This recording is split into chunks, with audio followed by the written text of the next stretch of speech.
Diascofoot, miroir du football de la diaspora congolaise.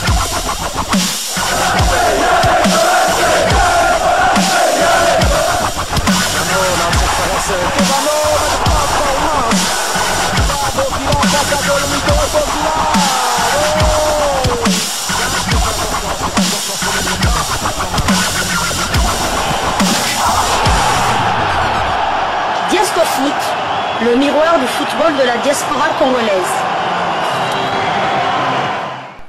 Vous êtes sur Diascofoot, le miroir du football de la diaspora congolaise. Diascofoot vous dit bonjour, tout le plaisir est pour nous de vous retrouver, mais surtout de savoir que vous êtes nombreux en train de suivre votre chaîne YouTube dédiée uniquement aux footballeurs de la diaspora congolaise.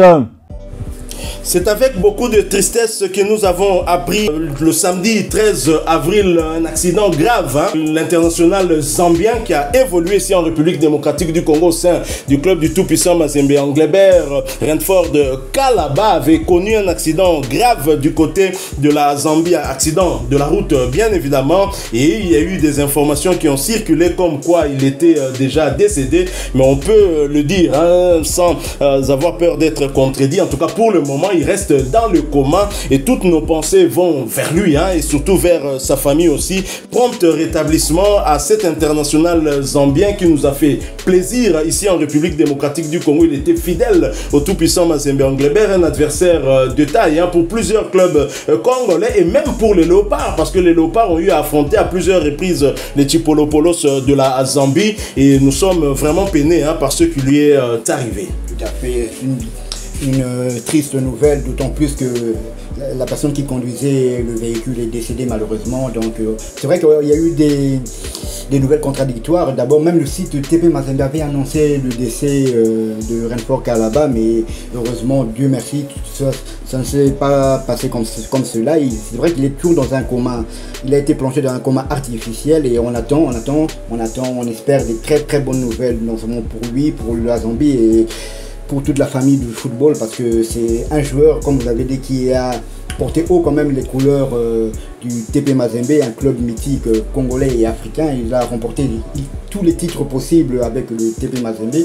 Il a gagné aussi la CAN, je crois. Il était aussi parmi ceux qui ont gagné la CAN avec la Zambie. Donc on lui souhaite un prompt rétablissement et on espère qu'il nous reviendra très bientôt. Toutes nos prières pour Rentford Kalaba, champion. Continuez à vous battre et on espère que Dieu pourra faire bien évidemment le reste. On attend que sa grâce. C'est l'heure de partager avec vous quelques news que nous avons pu récolter pour vous, des news concernant certains de nos internationaux ou des binationaux qui se sont illustrés dans leurs clubs respectifs, et cela dans le cadre de cette deuxième livraison sportive de ce dimanche 14 avril 2024, une livraison que nous débutons par la Suisse. Le FC Saint-Gallen de Shadrack Akolo s'est imposé largement à domicile 5-1 devant Yverdon hier samedi 13 avril en match comptant pour la 32e journée du championnat suisse de première division. Titulaire, et ce pour la 21e fois consécutive, l'international congolais Shadrack Akolo s'est illustré en délivrant d'abord la passe décisive sur le premier but de son équipe, inscrit à la 17e minute, puis en inscrivant le troisième but de son équipe à la 56e minute. Il en est maintenant à 12 buts en championnat et 13 toutes compétitions confondues.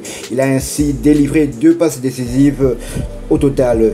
Il est le deuxième meilleur buteur du championnat à une longueur de Cellar, le joueur serbe de Lugano.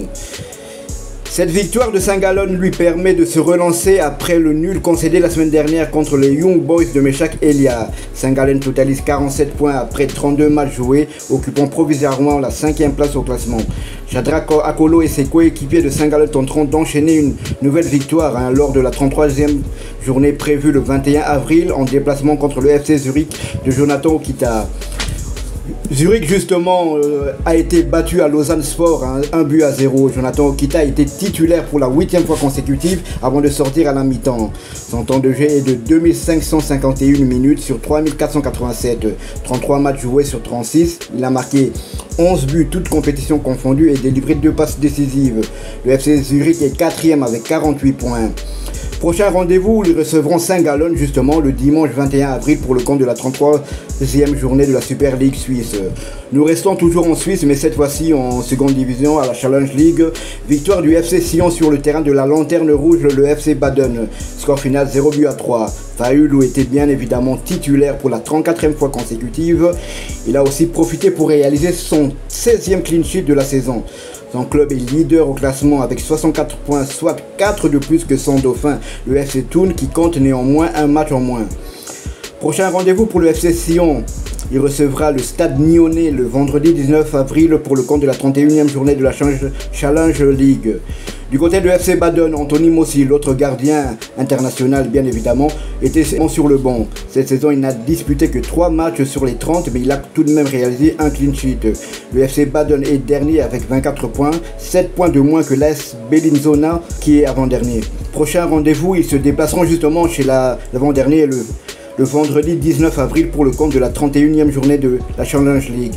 La Suisse qui nous donne en tout cas des très bonnes nouvelles, hein, et c'est tant mieux pour les Léopards. Shadrack Akolo qui consolide sa 2e place des meilleurs buteurs Léopards, hein, évoluant à la diaspora. Il a ajouté un but, il en était à 12 derrière bien évidemment Simon Banza qui compte 21 buts en championnat. On va parler de lui tout à l'heure, hein. Shadrack Akolo qui en compte 13. Il est clair qu'il met la pression à Sébastien Desabre pour la prochaine échéance, hein, contre le Sénégal dans le cadre de la 3e journée des éliminatoires du mondial. Et bien d'ici quelques semaines on saura, hein, si ce sera suffisant pour que le technicien français sélectionneur manager des Léopards puisse le convoquer. Alors nous quittons la Suisse, nous allons cette fois du côté de la France, en France où l'on jouait la 29e journée de Ligue 1, championnat français de première division. Arnaud Kalimuendo impuissant face à Christian Mawissa. Toulouse a pris le dessus, hein, sur le stade rennais sur le score de 1-2. C'est pourtant Rennes qui avait ouvert le score à la 20e minute par Désiré Doué. 2 minutes plus tard, Toulouse remettait les pendules à l'heure grâce à l'international vénézuélien Christian Cáceres. Il sera imité 10 minutes plus tard par son coéquipier l'international malien Moussa Diarra pour le 1-2. Kalimuendo et ses coéquipiers ne parviendront pas à revenir à la marque malgré plusieurs tentatives. Et score final, ce sera donc 1-2. Titulaire, Arnaud Kalimuendo a disputé l'intégralité de cette rencontre. Il s'agissait de sa 3e titularisation consécutive, portant à 2526 minutes son temps de jeu sur les 4057 minutes possibles. Il aura participé à 37 des 42 matchs avec son club, avec à la clé 11 buts inscrits et une passe décisive délivrée. Et pour rappel, Arnaud Kalimuendo reste éligible pour jouer avec les Léopards de la République démocratique du Congo. Et du côté de Toulouse FC, Christian Mawissa, un 2e Wissa dans la tanière, c'est notre espoir, était également titulaire, mais comme piston droit avant de sortir à la 55e minute de jeu. A noter qu'il a porté à 1403 minutes son temps de jeu sur les 2610 minutes possibles. Il aura participé à 19 des 29 matchs de son équipe en championnat avec tout de même 2 buts inscrits. Et pour rappel, lui également est aussi éligible pour jouer avec les Léopards. Après ce revers à domicile, le Stade Rennais occupe la 9e place de Ligue 1 française avec 39 points, 10 victoires, 9 nuls et 10 défaites, 41 buts inscrits contre 36 encaissés. Et prochain rendez-vous pour Rennes et Kalimuendo, ce sera pour le compte de la 30e journée du même championnat et le déplacement sur le terrain du FC Nantes d'un certain Samuel Moutoussamy. Ce match est prévu pour le samedi 20 avril prochain sous le coup de 16h heure de Kinshasa, 17h heure de Goma à l'est de la République démocratique du Congo. Grâce à sa victoire à l'extérieur, Toulouse se positionne à la 11e place avec 36 points, 9 victoires, 9 nuls et 11 défaites. Ils ont inscrit 34 buts contre 37 encaissés. Et prochain rendez-vous pour Mawissa et Toulouse, ce sera pour le compte de la 30e journée du même championnat et la réception de l'Olympique de Marseille de Chancel Mbemba Mangoulou. Ce match est prévu pour le 21 avril 2024 sous le coup de 18h heure de Kinshasa, 19h heure de Goma à l'est de la République démocratique du Congo. Christian Mawissa sera-t-il de nouveau plus fort qu'un autre joueur d'origine congolaise, hein? Enfin, en tout cas l'autre, le prochain sera un international congolais, le capitaine d'ailleurs des Léopards de la RDC. Alors nous restons en France mais nous quittons la Ligue 1, nous allons cette fois en Ligue 2, deuxième division française où l'on jouait la 32e journée. C'est confirmé, Glody Lillet pour Maccabi et Valenciennes FC joueront en troisième division française la saison prochaine. Ils sont relégués en national, défait à domicile par Pau sur le score d'un but contre 4. Le Valenciennes FC est mathématiquement relégué en troisième division française. Saison difficile pour le club du nord de la France qui n'a remporté que 2 matchs en Ligue 2 cette saison. Insuffisant pour prétendre au maintien. C'était très difficile pour Glody Lillet pour Maccabi qui a rejoint cette équipe. Heureusement, l'équipe était déjà en difficulté dans ce championnat. Il était bien évidemment titulaire. Il a d'ailleurs disputé l'intégralité de cette rencontre. Il s'agissait de sa 4e titularisation consécutive, portant à 1820 minutes son temps de jeu sur les 2867 minutes possibles.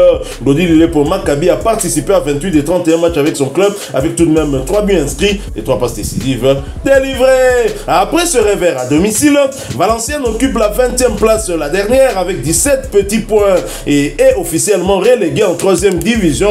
2 victoires, 11 nuls et 19 défaites. Ils ont inscrit 19 buts pour 48 encaissés. Et leur prochain rendez-vous, ce sera pour le compte de la 33e journée, un déplacement à Paris pour y affronter Paris FC, le samedi 20 avril 2024 sous le coup de 18h heure de Kinshasa, 19h heure de Saké, à l'est de la République démocratique du Congo. Toujours en Ligue 2, toujours pour le compte de cette 32e journée. Mauvaise opération pour Dylan Batumbisi quand l'AS Saint-Etienne battu à Ajaccio. Coup d'arrêt pour l'AS Saint-Etienne qui voit sa série de 8 matchs sans défaite s'arrêter hier après-midi à Ajaccio. Défaite 2-0. Titulaire, Dylan Batumbisi n'a malheureusement pas disputé l'intégralité de ce match puisqu'il a cédé sa place à la 66e minute de jeu. A noter qu'il s'agissait de sa 2e titularisation consécutive, portant à 1965 minutes son temps de jeu sur les 2778 minutes possibles. Dylan Batumbisi a participé à 23 des 29 matchs avec son club, avec tout de même une passe décisive délivrée. Après ce revers, les Stéphanois sont 2e de Ligue 2 avec 54 points, 16 victoires, 6 nuls et 10 défaites, 109 buts inscrits contre 25 encaissés. Et prochain rendez-vous, ce sera pour le compte de la 33e journée du même championnat et la réception des Girondins de Bordeaux d'un autre international, le Congolais Vital Ntimba. Ce sera pour le samedi 20 avril 2024 sous le coup de 18h heure de Matadi, 19h heure de Bukavu à l'est de la République démocratique du Congo. Toujours en Ligue 2, toujours pour le compte de cette 32e journée, dans la course au play-off, Gaël Kakuta et ses coéquipiers, à défaut de prendre 3 points contre Carnot, prennent le point du nul dans un match où aucune équipe n'aura réussi à trouver la faille.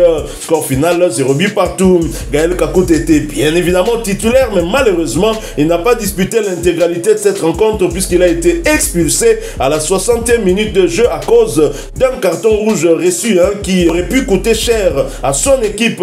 Il s'agissait de sa 3e titularisation consécutive, portant à 1650 minutes son temps de jeu sur les 2798 minutes possibles. Gaël Kakuta a participé à 20 des 28 matchs avec son club, avec à la clé 5 buts inscrits et une passe décisive délivrée. Après ce nul, Amiens reste à la 10e place de Ligue 2 avec 44 points, 10 victoires, 14 nuls et 8 défaites, 28 buts inscrits contre 30 encaissés. Et prochain match d'Amiens, ce sera sans Gaël Kakuta et pour le compte de la 33e journée et la réception de l'USL Dunkerque le samedi 20 avril 2024 sous le coup de 18h heure de Boma, 19h heure de Bunagana à l'est de la République démocratique du Congo. Pas souvent que Gaël Kakuta est expulsé, mais là je pense qu'avec l'adrénaline due à l'enjeu, en tout cas à l'enjeu du match, puisque Amiens est en train de rechercher une place pour les playoffs, de la montée en Ligue 1. L'international congolais était malheureusement auteur d'un geste d'humeur sur Alexandre Philipponé et l'arbitre bien évidemment lui a donné un carton rouge direct. Alors ce genre de situation, on n'aimerait pas que cela arrive lors de la prochaine échéance de Léopard, parce qu'on aura besoin d'un Gaël Kakuta non seulement en forme, mais aussi un Gaël Kakuta plus que lucide. Tout à fait, parce que là il a handicapé son club, vu que Gaël Kakuta est une pièce maîtresse de l'équipe de Amiens. Donc bon, il aura peut-être un ou deux. Je sais pas si c'est un carton rouge direct ou direct. Carton rouge direct. Oula, c'est minimum. Ils ont joué 30 minutes sans Gaël. Carton rouge reçu à la 60e minute. Il y aura peut-être 2 ou 3 matchs, ça dépend de la gravité de son geste. Il y aura peut-être 2 ou 3 matchs de suspension. Là, il handicape vraiment son équipe. C'est dommage. Nous quittons la France et nous allons chez ses voisins allemands. Victoire du VfB Stuttgart 3-0 face à Francfort en match comptant pour la 29e journée de la Bundesliga. Silas Kantorp a été à nouveau sur le banc avant de faire son apparition dans les arrêts de jeu à la 92e minute. Son temps de jeu est de 998 minutes sur 2593. Il a joué 25 matchs sur 27. Il a 5 buts marqués, toutes compétitions confondues. Et il a délivré 2 passes décisives. Stuttgart est confortablement assis à la 2e place au classement ex-aequo avec le Bayern de Munich. Ils comptent tous les deux 63 points. Prochain rendez-vous, ils se déplaceront sur le terrain du Werder Brême le dimanche 21 avril. Nous quittons l'Allemagne et Silas Katompa, nous terminons cette deuxième livraison sportive de ce dimanche 14 avril 2024 par la Russie, pays de Vladimir Poutine, où l'on jouait la 23e journée de première ligue russe, championnat russe de première division. Bien évidemment, Théo Messi, Théo Bongonda et le Spartak Moscou s'inclinent à l'extérieur sur la plus petite des marges. Après sa victoire du week-end dernier lors du derby moscovite face au Dynamo, le Spartak Moscou s'est incliné hier après-midi à Sochi. Score final 1-0. De retour dans le 11 de départ, Théo Bongonda n'aura joué que les 60 premières minutes, portant à 1408 minutes son temps de jeu sur les 3098 minutes possibles.